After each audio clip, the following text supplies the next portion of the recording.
இந்த மீட்டிங்ல பேசும்போது எங்களுக்கு கை கொடுத்து ஒருவரை கட்டி அணைச்சாரு.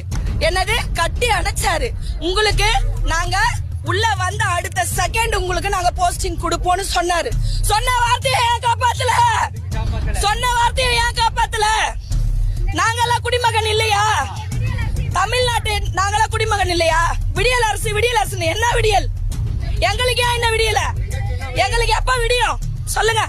எங்களுக்கு தீர்வு கிடைக்காம நாங்க இந்த இடத்த விட்டு போக மாட்டோம். மா சுப்பிரமணியன் சார் சொல்லியிருக்காரு, மெடிக்கல் ஃபீல்ட்ல ஒரு வேகன்சி கூட இப்ப கிடையாது, ஜீரோ வேகன்சி அப்படின்னு சொல்றாரு. ஏன் எங்க எடுத்தீங்க? எடுத்த லிஸ்ட காட்டுங்க. எங்க நிரப்பிட்டீங்க? எல்லா இடத்துலயுமே ஒரு பேஷண்ட்டுக்கு நர்ஸோ இல்ல டாக்டரோ தான் செய்யணும். ஒரு ஹவுஸ் கீப்பிங் போயிட்டு வென்பிளான் ரிமூவ் பண்றாங்க. ஏன் அது அவங்க வேலையா? கான்ட்ராக்ட்ல கொண்டு வந்த அந்த தைரியம், கான்ட்ராக்ட் பேஸ்ல எல்லாரையும் உள்ள போட்டீங்க. 11 மாச கான்ட்ராக்ட்ல உள்ள போட்டு எல்லாரையும் நீங்க ஃபில் பண்ணிட்டீங்க. ஆனா எங்களுக்கு ஒரு தீர்வு கூட கிடையாது.